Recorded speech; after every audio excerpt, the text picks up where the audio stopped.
하나님 말씀 봅니다. 에베소서 3장 14절로 21절입니다. 에베소서 3장 14절로 21절 말씀 제가 읽어드립니다.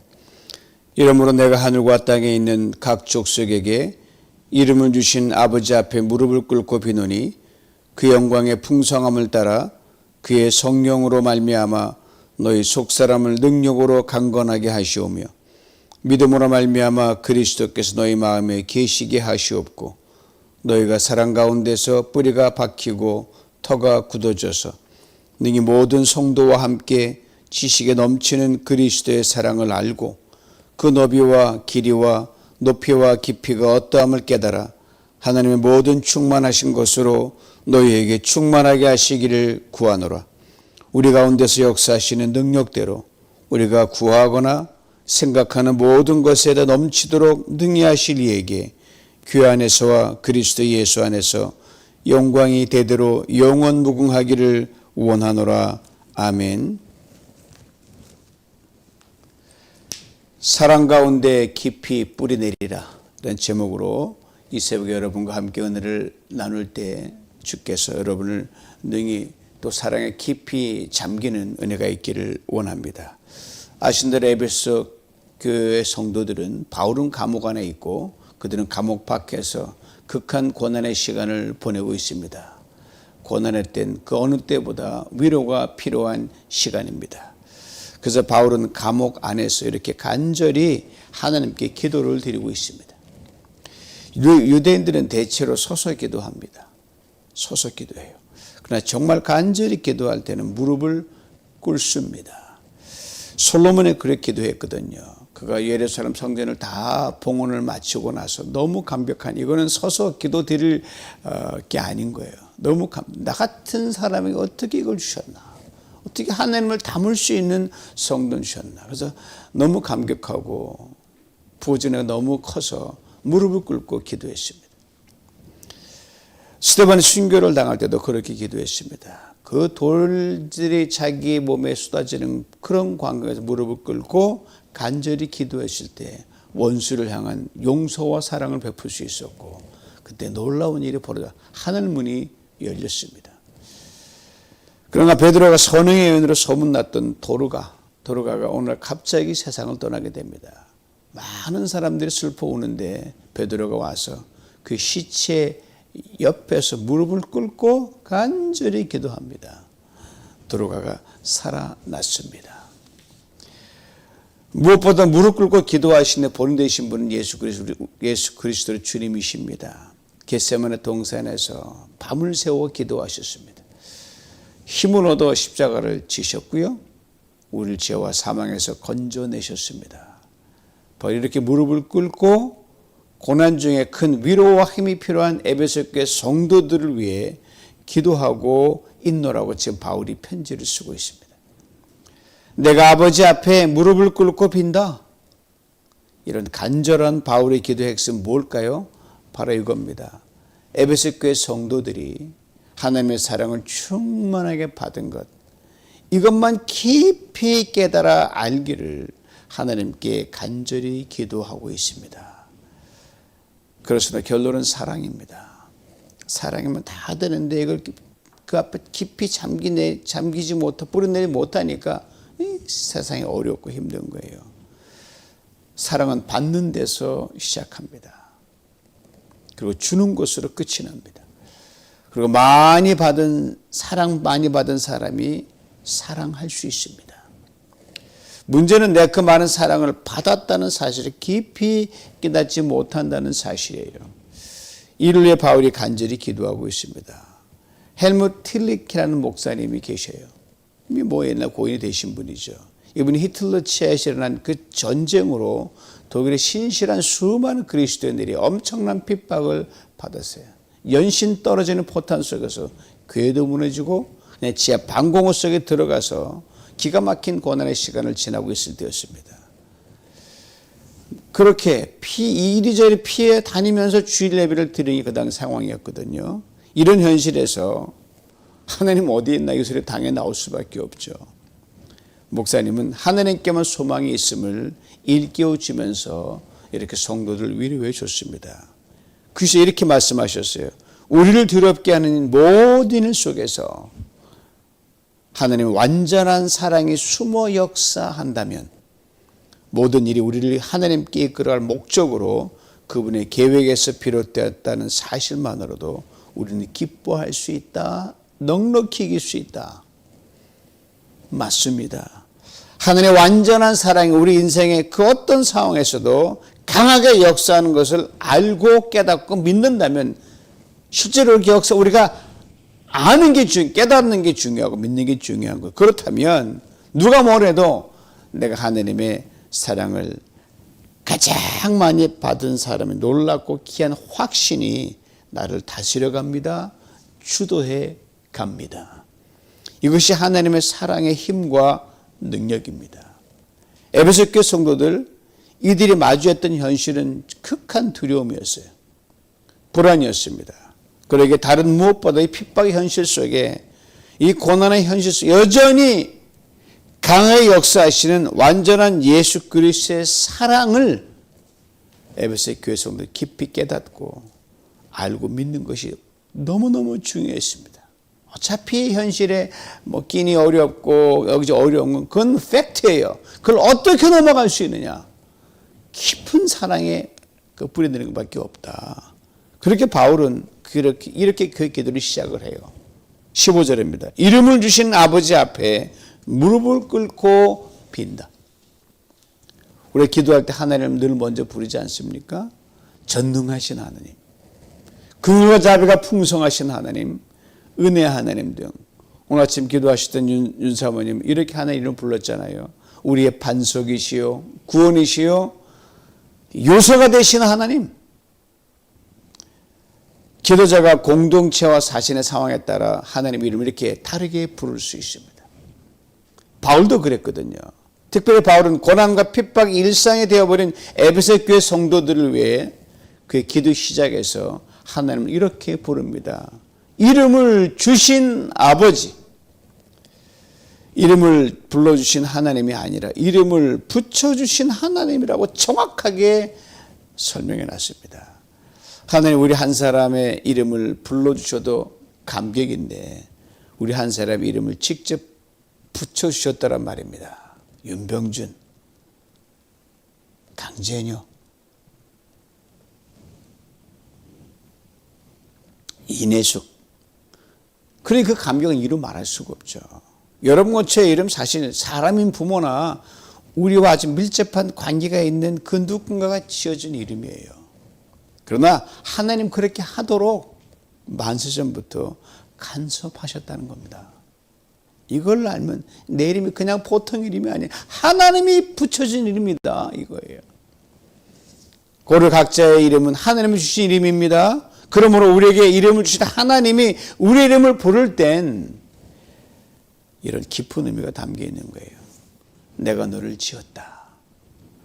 내가 너를 다 안다. 내가 너를 사랑한다. 우주 하나밖에 없는 그런 존재로 완벽한 사랑이죠. 이 사랑의 확증이 당시 고난의 한가운데를 지나고 있는 에베소 교회 성도들에게 그 어느 때보다 필요했습니다. 이것을 바울이 그의 기도 시작에서 이렇게 운을 떼고 있는 겁니다. 이름을 주신 아버지. 좀 더 풀면 이렇게 되죠.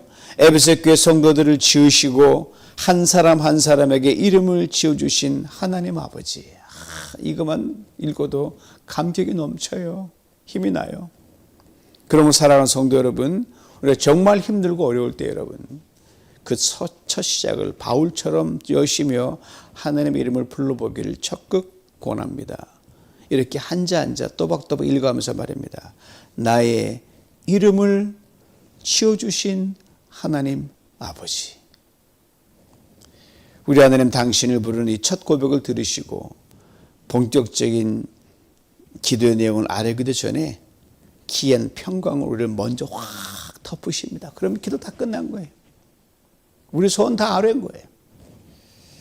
이제 바울이 그의 기도를 아뢰입니다. 16절 말씀이에요. 그 영광의 풍성함을 따라 그 성령으로 말미암아 너의 속사람을 능력으로 강건하게 하시오며.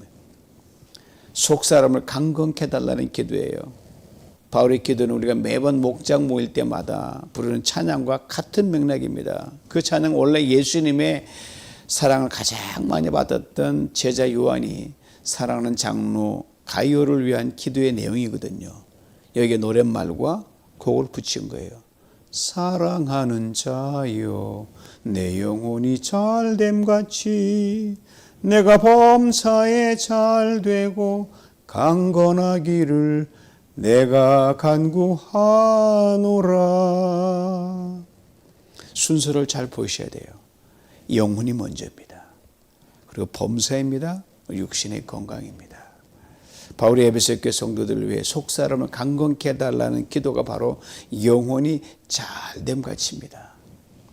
아시는 나이가 들어가면 겉사람은 육신은 쇠하여 갑니다. 이건 누구도 막을 길이 없어요. 그러나 속사람 영혼과 마음은 날마다 새로워집니다. 그러기에 성경이 이렇게 분명히 말씀하잖아요. 고린도후서 4장 16절에 들어보세요. 그러므로 우리가 낙심하지 아니하노니 우리의 겉사람은 낡아지나 우리의 속사람은 날로 새로워지도다. 속사람은 성장은 계속 자라갑니다. 우리 주에 천국 올라가서도 계속 자라는 거예요. 천국에서 뭐하나 심심하지 않으시나 자라니라 정신이 없어요. 물론 우리가 천국에서 육신을 입습니다. 그냥 귀신처럼 영원히 돌아다니는 게 아니에요. 우리처럼 다 아는 이목구비 다 달려 있어요. 그러나 우리가 입고 이런 육신이 아닌 신령한 부활의 몸입니다. 참 신기하죠. 뭐 이건 겪어보면 상상이 안 가요. 그냥 그걸로 우리가 그 정도라 이만큼만 이해할 뿐이에요. 그렇습니다. 속사람이 강건하면 그 자체가 행복입니다. 만족입니다. 기쁨입니다. 다 같이 어렵고 힘든 중에도 여러분 얼굴에 어두운 근이 하나도 없어요. 늘 밝고 환하고 편안한 성도님들을 제가 볼 때가 있거든 많습니다. 속사람이 강건한 분들이십니다. 우리 리비전 공동체에 이처럼 속사람이 강건하신 분들이 참 많습니다. 그래서 매주 이분들의 모습을 볼 때 힘이 납니다. 믿음이 시작됩니다. 목사님 저도 도전을 받는 거예요. 특별히 연세 많으신 시니어 권사님들은 더욱 그렇습니다. 참으로 감사한 일이 아닐 수 없습니다. 이제 바울이 기도를 계속 이어갑니다. 17절 앞부분을 봅니다. 믿음으로 말미암아 너희 마음에 계시게 하옵소서라는 기도입니다. 예수 믿는 우리들에게는 성령이 우리 안에 거하십니다.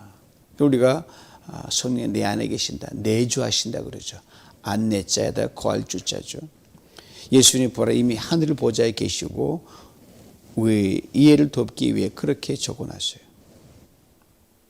하나님 여러분과 제 마음에 계신다는 말이 여러분 이게 얼마나 놀랍고 신기하죠. 어떻게 하나님 우리 안에 계십니까? 온 우주로 담을 수 없는 그런 존재인데 이해를 이렇게 풀면 여러분 좀 이해가 될 거예요. 하나님이 우리 마음을 당신이 계실 집으로 삼으셨다는 거예요. 맞습니다. 우주를 다 펼쳐놔도 하나님 담을 수가 없어요. 그런데 하나님이 우리 마음을 우리 삶 속에 이것이 내가 너희 안에 거하겠다라고 거할 집으로 삼고 들어오신 거예요. 이 엄청난 일이 바로 우리 예수 그리스도를 우리의 구주로 고백하는 순간 이루어지는 신비한 현상입니다. 자, 이렇게 우리 안에 들어와 계시는 예수 그리스도, 우리 마음과 삶의 공간에서 홀대를 당할 때가 얼마나 많습니까? 뭐요? 우리 안에 내 일로 너무 꽉 차 있기 때문에 그래요. 뭐 이렇게 분주한지 지나고 보면 껄껄 그러는 게 우리 인생 아닙니까? 주님이 쉴 곳이 없는 거예요. 저 구석에 밀려나 있기 때문입니다. 주님 우리 마음에 성령으로 들어와 계시고자 하는 이유는 딱 하나입니다. 우리 주인이 되시기 위해서요. 여러분, 내가 내 인생 주인으로 살아가면 그 인생 정말 피곤합니다. 아무리 머리 좋고 아무리 학식을 쌓고 아무리 경험을 쌓아서 풀어가도 여러분 그 해결할 일이 안 보이는 거예요. 세상이 왜 시끄럽습니까? 이 세상의 주인이 하나님이라는 걸 모르는 사람, 아는데도 내가 해결하려고 하니까 그게 안 되는 거예요. 그러면 신앙생활 잘한다는 여러분 아주 심플합니다. 우리 마음에 제일 크고 널찍한 그 공간을 이 지성 우리 안에 계신 성령으로 주님께 내어드리고 우리가 그냥 쫓아가기만 하면 되는 거예요. 우리 인생의 주인이 주님이시기에 인생이라는 모든 일들, 그런 상황으로 우리가 속 썩을 일이 없습니다. 염려되죠. 걱정되죠. 그러나 결과로 우리가 예단할 필요도 없어요. 하나님 알아서 다 해주실 테니까. 이런저런 복잡한 생각이 들더라도 주일 예배는 오늘 아침부터 여러분 어제 일로 근심되는 많이 있지만 여러분 고민하지 마십시오. 그것도 그런 가운데도 주님, 나의 주인임을 감사합니다. 맡기는 거예요. 그럴 때 하나님을 최선으로 이끌어 주십니다. 우리 문제로 고민하지 않고요. 인생이라는 많은 일과 사건 앞에 휘둘리지 않고 주저앉지 않습니다. 그러므로 하루를 시작해 이 기도를 드리는 건 너무너무 중요합니다. 주님, 다시 하루를 시작합니다. 특별히 오늘은 주일을 예배하는 예비일입니다. 이 하루 동안 제 마음의 주인으로 다시 오셔서 나의 모든 행사를 주장하여 주시옵소서. 이렇게 주님을 주인으로 모시고 사는 그리스도, 저는 이렇게 늘 부르길 좋아해요. 아니 바깥보다 큰 성도. 여러분 상식적으로나 논리적으로나 모순된 말이 왜요? 아니 아무리 커도 여러분 바깥보다 클 수가 없는 거거든요. 불가능한 거거든요. 실내가 그 실내를 두르고 있는 이 밖의 경계 안쪽에 있는데 어떻게 커집니까? 그러나 하나님께는 이것이 가능합니다. 우주보다 크신 하나님이, 아니 우주로 담을 수 없는 주님이 우리 안에 들어와 계시니까 가능한 거예요. 그리고 그 어떤 큰일도 주님을 진정 주인으로 모시고 사는 우리에게는 결코 큰일이 아닙니다. 산더미처럼 엄청나게 큰일이 밀려와도 여러분 주님 앞에 존재감이 어느 순간 싹 없어지는 거예요. 아니 그런 큰일들이 작아지는 거예요. 감당할 수 없는 문제와 고난이 거대한 파도가 쉼없이 밀려와도 주님 앞에 존재감이 없어지기 때문입니다. 이런 빛의 서보신 경험 많이 있잖아요. 거대한 바닷물이 샥샥 밀려올 때 여러분 바닷물이 있으면 마치 내가 다 뒤집었을 것처럼 보이잖아요. 그리고 어떤 일이 벌어집니까? 바닷물이 여러분 우리를 삼킵니까? 아니잖아요. 우리 발밑에 있는 모래에 닿는 순간 꼬리를 실실 감추고 다시 잃어버리고 밀려가 버리는 게 바닷물이에요. 당시 에베소 교회 성도들에게 고난과 핍박이 이런 거대한 바닷물처럼 쉴 새 없이 밀려왔습니다. 이런 성도들을 위해 바울이 이렇게 기도하고 있는 겁니다. 그리스도께서 이 성도들의 마음에 계시게 하옵소서. 바울의 기도를 이렇게 다시 적어도 아무런 손색이 없으면 들어보세요. 하나님 아버지, 에베소 교회 성도님들, 아니 바깥보다 큰 성도들이 되게 하여 주옵소서. 담임 목사로서 성도들을 위한 제 기도도 늘 이렇게 드릴 때가 참 많아요. 힘들게 사시는 분 참 고민하는데 그분들 내가 도울 수 없어. 누가 아무도 못 도와내. 이렇게 기도할 수밖에 없죠. 하나님 아버지, 뉴비전교회 성도님들, 특별히 이런저런 성도님들, 아니 밖보다 큰 성도님 되게 만들어 주옵소서. 그러면 문제 끝이에요. 상황 끝이에요. 이제 바로 마지막 기도를 봅니다. 17절 뒷부분 이하부터 19절까지예요. 너희가 사랑 가운데 뿌리가 박히고 터가 굳어져서 능히 모든 성도와 함께 지식에 넘치는 그리스도의 사랑을 알고 그 너비와 길이와 높이와 깊이가 어떠함을 깨달아 하나님의 모든 충만하신 것으로 너희에게 충만하시기를 구하노라. 그리스도의 사랑을 알고 그 사랑 가운데 뿌리가 박히게 하옵소서라는 기도입니다. 오늘 설교의 제목 같은 맥락이에요. 그렇습니다. 그리스도인 우리는요, 사랑 가운데 깊이 뿌리를 내려야 합니다. 그래야 삽니다. 그럼 사랑은 또 모르면 사랑할 수가 없어요. 사랑도 알아야 할 수 있습니다. 사랑도 깊이 뿌리를 내리지 않으면 아주 뜨거운 사랑, 큰 사랑 할 수가 없어요. 사랑에서 가장 중요한 것은 내가 하나님으로부터 받은 사랑입니다. 예수 그리스도의 십자가 사랑입니다. 그 사랑 때문에 우리가 구원을 받았잖아요. 이 사랑에 깊이 뿌리를 내리고 이 사랑이 삶의 모든 기초가 될 때 자신감이 넘칩니다. 자존감이 높아집니다. 그리고 남을 진정 사랑하는 데까지 나아가고 그 사랑이 깊이 깊이 뿌리박고 올라갑니다. 이 사랑 나 홀로 사랑이 아니에요. 함께하는 사랑입니다. 그리고 사랑은 그리스도께서 어떻게 사랑하시는지를 쉼없이 성경을 통해 읽고 깨닫고 공부해야, 사랑도 공부해야 잘할 수 있어요. 배워야 잘할 수 있어요. 그러게 바로 이렇게 말하잖아요. 모든 성도와 함께 지식에 넘치는 사랑. 모든 성도와 함께라고 했잖아요. 사랑은 관계 속에서 이루어집니다. 사랑하고 사랑받는 사람이 있습니다. 이런 관계가 너와 나 단 둘만의 관계가 아니라 모두와의 관계로 온 지구촌으로 확장되어 가는 거예요. 이것이 그리스도인의 사랑입니다. 그의 공동체에서 누구를 만나든 하나님 내가 받은 사랑의 분량대로 사랑하기를 힘쓰는 겁니다. 그런 중에 앞선 것 반대로 예수 그리스도 안에서 내가 하나님의 사랑을 가장 많이 받은 사람이다. 이 하나를 늘 기억해야 되는 거예요. 그러면 원망이 없고 시비가 없고 불평이 없고 뭐 어떤 꺼리낌이 없고 뭐 그런 게 없어요. 남과 비교할 필요가 없어요. 나는 하나뿐이니까요. 이 하나뿐 나를 사랑하시기 위하여 예수 그리스도가 내 허물 때문에 내 죄 때문에 죽으셨기 때문입니다. 하나님 앞에 내가 어떤 존재로 서는가 이게 가장 중요하죠. 이 하나님 앞에서 내가 가장 나를 이렇게 사랑해 주시니 왜 나를 그냥 왜 나만 고생이 아니고 왜 나만 사랑받았나 이것만 생각하는 사람은요 진실되고 참으로 놀라운 사랑을 할 수가 있어요. 그 사랑의 특징은 쉼없이 자라간다는 거예요. 이것을 바울이 19절에 아주 구체적으로 기도하죠. 그 너비와 길이와 높이와 깊이가 어떠함을 깨달아 하늘의 모든 충만하신 것으로 너에게 충만하게 하시기를 원하노라. 사랑은 아신 대로 보이지 않지 않습니까? 근데 바울이 보이지 않는 사랑을 보이듯이 가시적으로 우리가 설명합니다. 저는 이 대목을 이렇게 상상할 때가 있어요. 오늘 테크놀로지가 발달되고 다 그려내잖아요. 이미 건물 짓기 전에 건물보다 더 완벽하게 컴퓨터로 다 만들어내요. 만약 바울이 오늘 같은 캐드캠 기술이 있었다면 바울이 이 사랑을 칼라로 했을 것 같아요. 그리고 입체적으로 그려내가지고 그걸 딱 보여줘서 그러면 우리 훨씬 이해하기 쉬운데 똑똑한 바울이 당연히 그러지 않았겠어요? 바울이 보여주는 사랑의 차원을 쉽게 이해하려면 LA 한인타운의 최고층 빌딩이나 뉴욕의 그라운드 제로에 세워진 뉴 월드 트레이드 센터를 여러분 연상하시면 됩니다. 먼저는 너비와 길이입니다.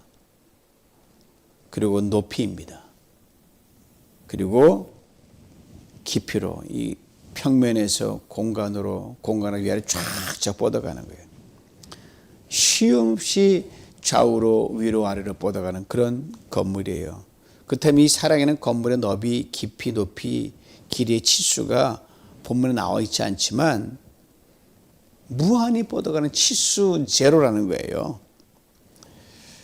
이 사랑의 건물의 특징이 두드러진 게 하나 있습니다. 멈추지 않고 계속 흘러가 우주를 삼킬 만한 건고로 블랙홀이 되어버립니다. 속도도 빠르고요. 이것이 하나님의 사랑입니다. 이 하나님의 충만한 사랑이 우리를 살리셨다는 거예요. 지금도 그 능력으로 살립니다.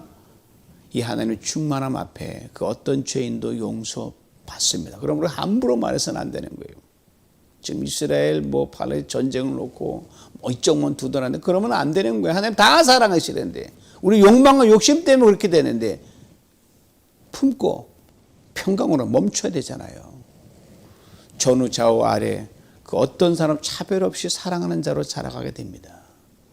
이 사랑을 우리가 받았다는 사실, 그리고 이 사랑을 피차 사랑하고 그 사랑 깊이 뿌리 내리는 에베소 교회 성도님 되게 하옵소서라고 바울이 하나님께 기도하고 있는 겁니다.